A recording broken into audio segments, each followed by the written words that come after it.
thanks to everyone for joining the panel today. So essentially, when Rick asked me to chair this panel, I thought, let's demystify the Chartered Security Professional status. And so we are going to, I think, end by talking about practicalities of applying. But for most of the time, let's talk about the benefits of it. And I am going to ask you about the benefits for industry of having this scheme. But I'm going to start with a question I'm going to direct to Ray in the first instance, which is, what are the benefits to you as an individual of having Chartered Security Professional status? I think before I go on to answer that, if I answer firstly a bit about why I decided to become a Chartered Security Professional, I think firstly I had a military. I came from one of the two traditional routes from the military.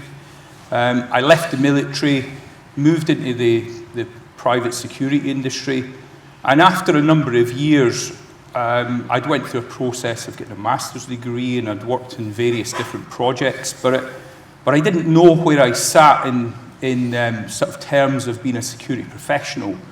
And so for me, I wanted to benchmark where did I sit in terms of being a security professional.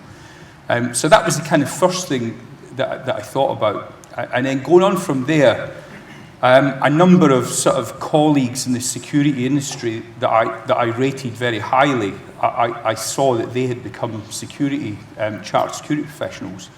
And I looked into the process and wondered what that process was like, and it kind of fulfilled two criteria. I seen that there was a benchmarking process there that I could follow, that I could join, and also subject myself to scrutiny by peers in the industry as well. Brilliant, thank you very much. Rachel, is that something you'd like to add to? Yeah, it's interesting, isn't it? Because at a senior level, we perhaps don't move job as much as you do earlier on in your career. And one of the wonderful things about being part of the register is that you can work collaboratively on different projects outside your job as part of giving back into that community. And there's a lot of professional development to be taken from that. So definitely something that I've taken from the register. Thank you very much. And Shivindra, can you share your perspective as an international applicant for the scheme, please? Right. So even though I was raised to go into the Indian Army, second generation, third generation property, but when the time came, I went to my parents and said, hey, I want to get the books to, start learning to go into the National Defence Academy. At that time, Indian Army wasn't paying that well. So I was told, listen, son, the shoes you are wearing, you will not be able to afford. Are you sure you still want to go? I said, okay, change of plans. I went into what is our family business, which I've inherited from my father, who started this in 1980. And as luck would have it, I've seen the Indian industry, security industry, grow from very close quarters. And there's been a big, massive push for professionalization. So 20 years ago, we didn't even have CPPs in India. And as someone who's not from law enforcement, who is not from the army background, and has spent 25 years on the ground with the clients, understanding their problems and providing solutions, I look at Chartered Security Professional as of now as an epitome, the pinnacle of a recognition. It's not a qualification, but it's a recognition of your qualifications and experience. And that's what is gravitating me towards CSYP. Yeah. Brilliant, thank you. Mike, is that something you'd like to add to? Well, I was part of the first cohort of 10 people that went through the process, so we didn't really know what it was going to turn out to be. It was an interesting process. It was, to my mind, it was part of the increasing professionalism within the security sector. And it still is today. I think it's as Ray said, it's about sort of peer acknowledgement. I think it does give recognition. We have many other chartered sectors. I think we've been very slow really building the register up. And I think we need to work on taking away some of the mystique about it.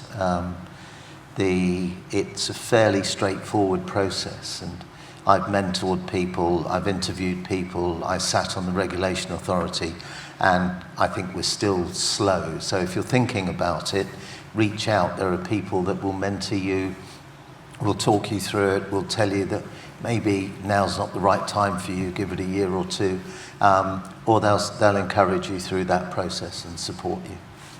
Thank you. I have a follow-up question that's for you primarily, Mike, Right. which is about how this register compares to all the other memberships or registers that are out there. I know you have particular expertise in the Security Institute. The important thing about chartered status, not just chartered security professional, but any chartered status, is that it's a recognition of your qualifications and your experience. Where this is more difficult in the security sector is because there are so many different aspects. People work in lots of different, some quite niche areas, some quite broad and general, that there is no set standard that you can say. If you want to be a chartered engineer, there's a very set process that you go through. Chartered accountants, the same. So I think what we've come up with is the best way that we can try and accommodate people coming into the security sector from different backgrounds, different qualifications, and different experiences. And I think the process is reasonably robust. I still sit on the appeals committee for the regulation authority, and we've only had to deal with a couple. And I can understand that people feel aggrieved if they're not successful. And I think the thing we always say is people don't fail, you just don't succeed necessarily at that stage. And that's what we try to get to people, that maybe the experience, length of experience isn't quite right. The document assessment process should really pick that up, but I think it's a really, it's quite a measured, balanced and very fair process. Thank you very much. My next question is a very broad one, and that's about the benefits for industry. I'm going to put it to Rachel in the first instance. So my thoughts on this is that we could talk about benefits to the security industry and also benefits of the existence of this register for the kinds of clients who are going to employ a security professional. So would you like to take that one, please? Yeah, absolutely. The Chartered Register is not a club. It's not something that you then have a membership of. It's a responsibility to uphold standards and to deliver that out in industry. So what you have is a group of people who are really passionate about those standards and about delivering those out to the clients. So of course there is a huge benefit to anybody that then engages with a chartered professional, or as we prefer it, a project that involves many chartered, so we can work together and bring each of our expertise to the benefit for the client or the sector or whoever it is that's asking for it. Mm-hmm. Thank you. Ray?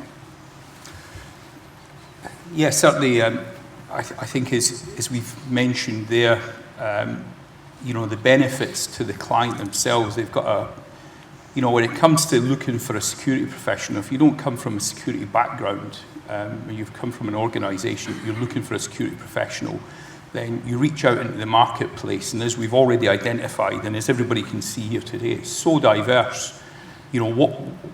How can you pick one out of all of that? Is it a case of looking at a CV? Is it a bio? Or is it looking at the process that security professional stood in front of you? And what the chartered security professional route, it's a clearly demonstrable route that you've got that security professional stood in front of you. They've went through a very robust procedure to get there. And that can be underwritten. I can give an example. It doesn't happen every day, but I can give an example of a couple of years ago.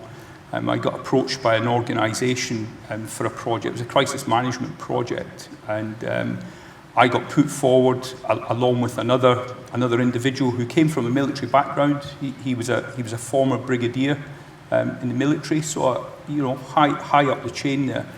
And the feedback that came back from the client was that we'll take this individual here, who's a chartered security professional. He's insurable. We know exactly the process that he's attained to achieve that.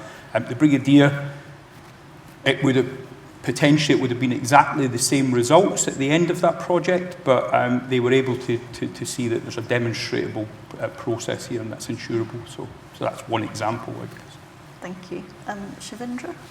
Well, yes, again, end of the day, when you go out and you're trying to acquire new business, make more clients, get into relationships, it's how do you differentiate yourselves from who's out there? And I believe somewhere there, sitting in India, looking out here, yes, this recognition goes a long way, in my opinion. Having said that, the sooner it is publicized more, to Mike's point, the sooner it is, security professionals, decision makers around the world are made aware of the process, which is very robust. I mean, I've already initiated it, and to Mike's point, luckily I've got some good friends who immediately came in and mentored me. I'm struggling with CPD right now, but I'll hopefully come around that. But going back to the point, it is I guess a key differentiator, and yes, definitely will enable the purchaser of your services to make a more informed decision. Thank you. Yeah, and Mike? We found it useful in picking project partners, people we know that will have a similar background, not necessarily the same by a long way, but similar standards definitely. So I think it's important from that perspective. I've only ever deployed this answer once. A financial director was questioning me on our proposal, and ultimately, well, why should we go with you? And I said, well, you're a chartered accountant, aren't you? He said, yes, I am. I said, well, I'm a chartered security professional. And he went, oh. And that was the end of the conversation. They picked us. So I don't think we are able to make enough of that. It's still not well enough known. And the more people that go through that process and join, I think I mentored somebody who became I think at 28, and for 7 weeks he was the youngest ever chartered security professional until a young lady pipped him to it she was a few weeks younger. So that shows actually the experience levels. It's not just about grey hair and wrinkles. People can attain that. Chartered engineers come in their early 20s. So it's not necessarily always a very clear route that people come to chartered status in the security world from, but it is there. So if you're thinking about it, reach out. You can make an exploratory application and you'll get feedback and advice. And if you're thinking about it, scratch that itch and have a go. Brilliant. Thank you very much. So let's say a bit more about the practicalities now, and I'm going to put this to Shivindra in the first instance. Can you tell us a little bit more about what it looks like applying as an applicant at the moment? Well, to begin with, without a doubt, it's rather daunting. I mean, the questions that come in. And I like the way the application process, the application has been structured. And again, I was lucky to have a dear friend who mentored me and enabled me to decipher. And, because my background is not as much from hardcore physical security as it is more from consulting, investigations, intelligence, and that side of the world. And this mentor was immediately able to make every single question relevant to my background and my experience and my qualifications. So it is rather straightforward. It sort of forces you to think deeper about your experiences so far. The only thing that one struggled slightly is with CPD because, in where we come from, that concept is not as prevalent. So yes, I'm taking some mentorship from Rick out here, and hopefully I should submit that as well. Yeah. Good, thank you. Ray, can I invite you to share your experience of applying, please? Yes, certainly. I became a chartered security professional in 2019, and I think it was 2021 I then joined the assessment board. And in that process, I did the document assessments, and then moved on to conduct or be involved in the actual the assessment, the face-to-face assessments. So the process has already been described there. You fill out an application or a form, a very detailed application. And that application, what you're trying to draw out is you try to demonstrate the actual experiences that you've got in there and why you would fulfill the 5 key areas within that application. And again, it's all on the website. You submit that application, and that application then goes through a process of being assessed, and they look at things like your previous qualifications, how you described how you fulfill the criteria on your application. They'll look at your references, for example, and then based on that, there'll be a feedback on that, and that's normally there'll be a number of outcomes from that. You know, hopefully that outcome would be that you get invited forward for an interview, and you come forward for your interview. Now, again, it's a demonstration that the process itself is constantly evolving. When I first started it, you went for an interview and you were interviewed by 2 of your peers. Now we've got 3 peers, and the reason for that being if you've got a 50-50 split, well then you've got that third person there that says, well actually, you know, based on this. So we have 3 people interviewing now. And then normally the applicant gives a 15-minute presentation on really expanding on the application that they've got, not covering what they've done in the application, but expanding on that process. And then after that, that's the decision then gets fed back to them. And as Mike said, you know, it's not a pass or a fail. It's you know, you've either met the criteria or you've not met the criteria to be accepted onto the register. Yeah. Can I jump on that? Yeah.